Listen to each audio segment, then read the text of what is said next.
Welcome to On the Edge with April Mahoney. Brains, you've hit the spot. The place where the conversation is pointed, the guests are sharp, and the responses are never dull. Put your thinking caps on, because the conversation starts now.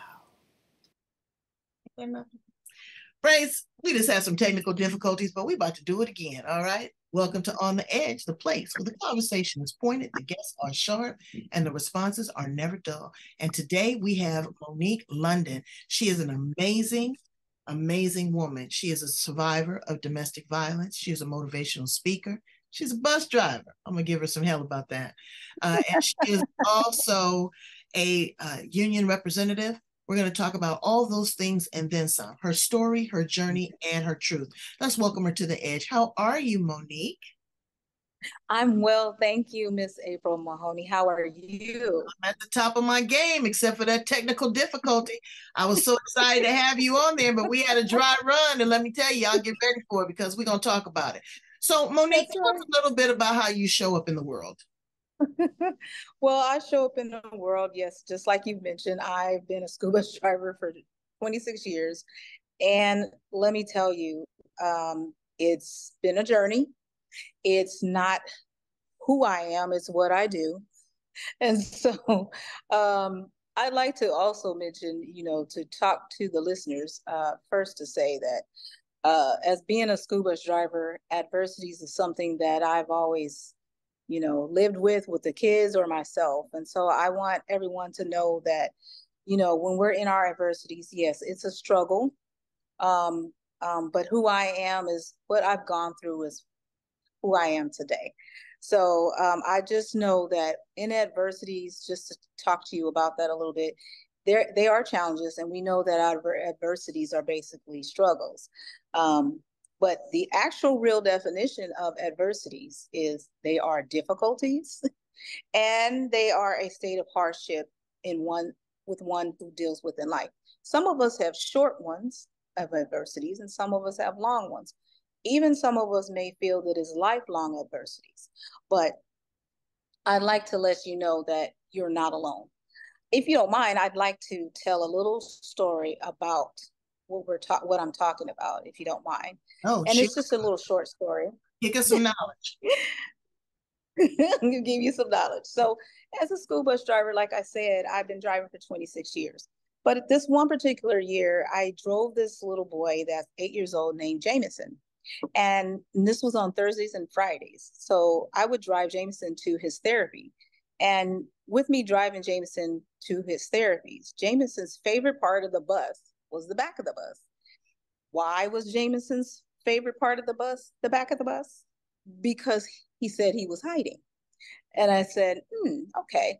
So as I'm driving Jameson, I would look back there and I would have to say, Jameson, are you all right back there? And he said, yep. You could just tell he was like really happy, right? And then I said, you know what? Sometime I'm gonna have to send him to the middle so that I could see him just a little bit more. He wasn't too happy, but I would still say, Jameson, you all right there in the middle? And he would say, yeah, I'm all right. It's okay. But I can tell he still liked the back of the bus. And then I said, Jameson, one day, why you don't like the front of the bus? And he looked at me like I was stupid. He said, because you can see me, duh. And I said, oh, okay. And then I said, well, wouldn't it be even better if you moved to the driver's seat of the bus? And he looked at me like I was even more weird. He was like, no. And I said, why? He said, because then everybody can see me. And I said, oh, okay. I dropped Jameson off. I drive around the corner and it was like something had dropped this knowledge in my head, right? So next thing I know, I realized that in our adversities, we're like Jameson. We like to sit to the back of the bus and hide. We have our fears of what we're going through and we don't want to face it. So in that adversity, when we hide, we don't really want to move. But when we want to overcome this adversity, there are stages. So there's 4 parts of the bus: the back, the middle, the front, and the driver's seat. So when I asked Jameson to move to the middle, I'm asking him so that he could take the first step to try to get out of fear. It's just like that with our adversities. We have to take a step to get out of that fear. to try and figure out how to overcome it. When we move to the front of the bus, we have now positioned ourselves that we have a better control of the adversity. So the biggest star is the driver's seat, because in that seat, you have control. You have control over your adversities. And when you have control, you have no more fear. And it will teach you how to position yourself. So I challenge you and I ask you, where are you at in your adversity right now? Are you in the back of the bus? Are you in the middle, the front, or are you in the driver's seat? I question, and I ask you this question because for 20 years, I have been in the driver's seat. Why am I telling you this? Because 20 years ago, I lived in domestic violence, and I was in the back of that bus when it first started. I was in fear. I was hiding. And this is the sign when a woman or anyone that is in domestic violence, your hands are up, folded, and down. Remember this. You have anyone that you see, they're trying to tell you they want help. So, but in that time, that was not a sign that was given. You know, there are new things today. But it took 6 years in that relationship, in that marriage, for me to come from the back of the bus to the middle. When I got to the middle of the bus, that meant that I had a plan, and I was putting that plan together, and I was pulling myself out of that. And then you ask the question, well, Monique, well, how did you get from the back to even the middle? It was a one incident that happened where I was dragged down the stairs and my child was tossed. I had a 2-year-old son. And at that time, out of that episode, I crawled back up the stairs, got in my bed, and I was in a fetus position. And all I could fear was that I wasn't going to make it. And I heard a voice deep down inside saying, do you want control? And I'm like, what? No, do you want control? In order to have control, I need you to have boundaries and I need you to love yourself more. That's a mindset. If your mindset is not positioned properly, you cannot even get out of your adversity. You have to tell yourself and believe that somehow, in order to get out of the adversity that you are in, to move from the back of the bus to the middle, what is your value? What is your worth? If you don't know your value and your worth, it's very hard for you to move from the back of the bus. But in my incident, I moved from the back to the middle because I had a plan. And as I kept emerging in my plans, I was able to move to the front of the bus because I believed that me and my son could survive without the abuser. But what did that look like to do? That meant to get out of that home. Right. And a lot of times what people don't realize is what happens a lot of times is that it creates epigenetics, intergenerational trauma. The baby was young, but he's still, even in the womb, they can feel the adversity, the hostility, the fear, the anxiety that the mother is experiencing. And this will grow with them. This grows within their DNA.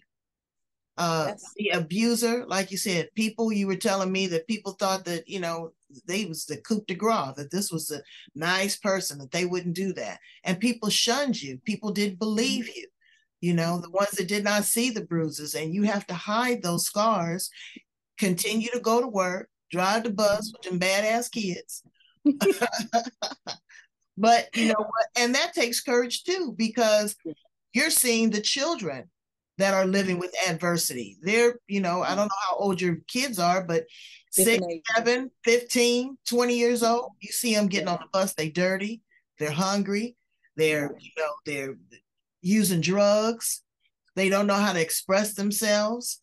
They get on the bus, they get off the bus with you, but they don't go into school. They hit the corner and they go do something else. But you have been a motivational and an inspiration to them. I'm sure that there's been many conversations on that bus. They trust you.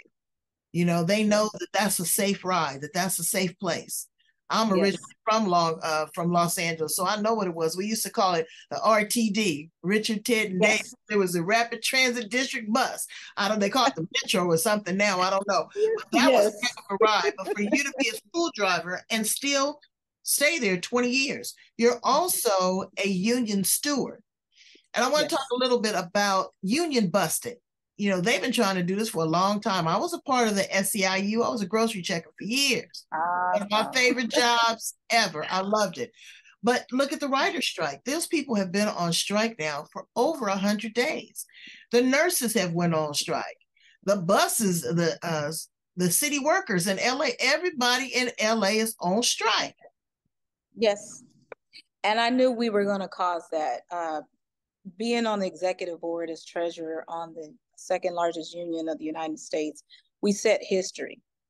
And that is a phenomenal feeling to know that we set history that caused the vice president and the new mayor, Karen Bass, to step in and advocate for us because of what our leadership was doing. And we knew the phone calls were going to come in. And so the phones have not stopped on that aspect. And yes, we're able to make pretty much a lot of people strike. And so it has been very fulfilling and rewarding to know, to advocate for what is right and fight for unfair justice, to make it justified. Again, you got a living, they got $15 an hour. And they balking at that. Okay, that's not a living wage. My niece lives in a one bedroom, $1,700. We're not talking about her car note, her car insurance, the lights, the gas, the water, the dog food, her food. And then you want to have some sort of quality of life. You want to have your cable, all these things. So again, you're looking at $2,600 a month. That's your basic things. People are not making that. They're not making that, brains. And you've got, the fat cats up at the top, millions of dollars that they're making on the movies, and they don't want to pay a living wage. Okay, but what money is energy. Money is energy. And if you live your life like this, you can't hold it, you can't give it, you can't receive it. And it will come to haunt you. I mean, I remember I'm a shareholder in Starbucks. I love me some Starbucks. I don't care what y'all say.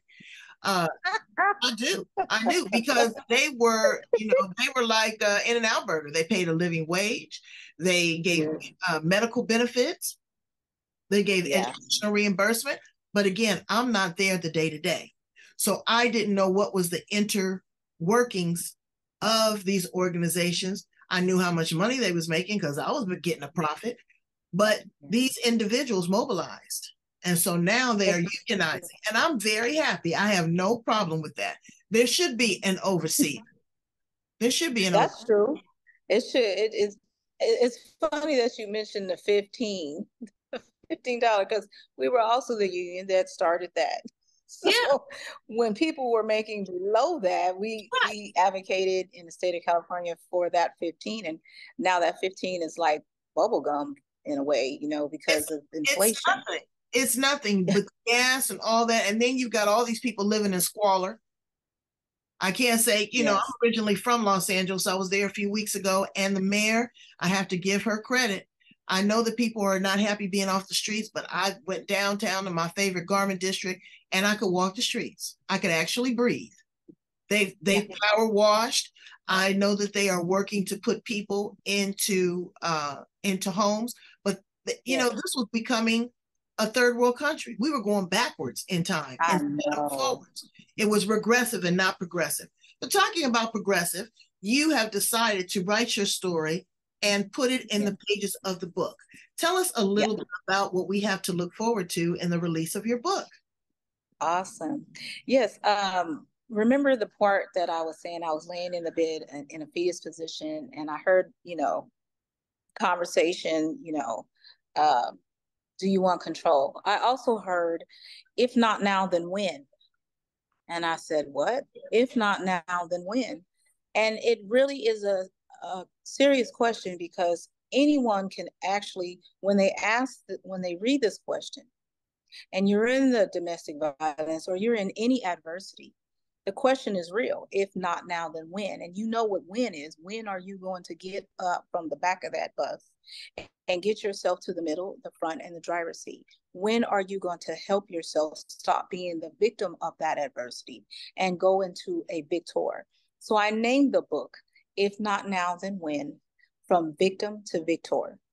And that to me is a strong message because I tell my story inside the book. It's funny because being a domestic violence book, you would think it talked about a lot of my incidents, but it doesn't. It actually is more of talking a little bit about what happened to me. And I'm motivational speaker inside the book because I talk to an individual who's reading it about their value and their worth and the things that I did, the steps, the orders of everything that I did to be able to sit in that driver's seat, because I was not going to allow my son to be a victim himself in his childhood to see the abuse.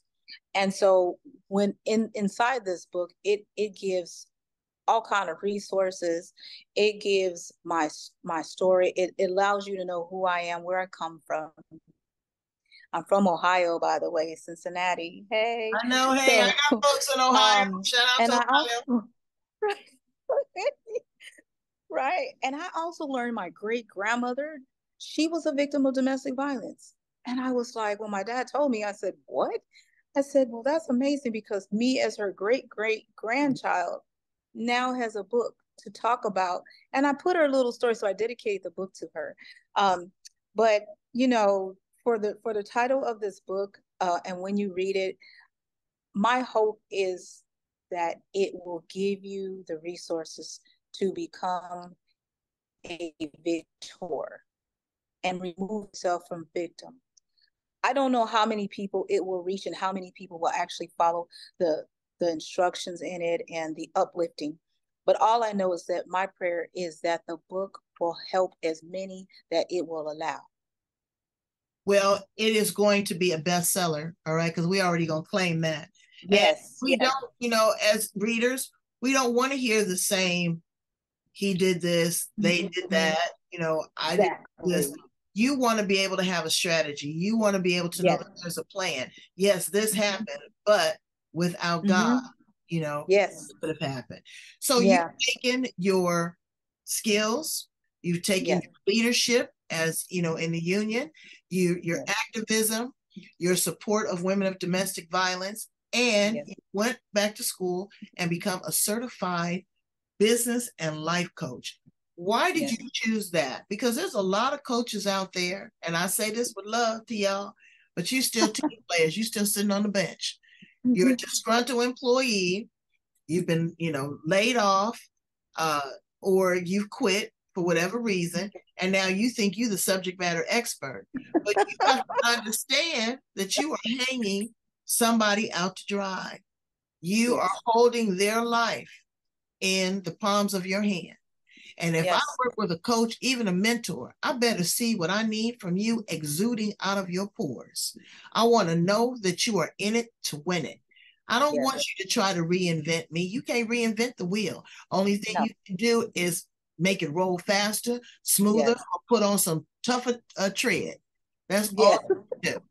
And that's what you want to do with your client. You want to be their cheerleader, their inspiration, their sounding board, their navigator. That's what you're here for, okay? Absolutely. And if you can't do that and show up 110%, and that's what you look for, Brains, when you look for a coach. You ask those questions. You look for testimonials. You see where they are. If they can't make an investment in themselves, they can't make an investment in you. And it takes money to make money.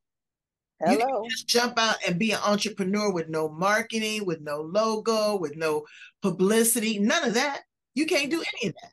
So what we need for you to do is we really need for you to try to work as diligently and as hard as you can to be the best person that you can. So tell us a little bit about what you're pouring into your clients, your new teaching clients as a coach.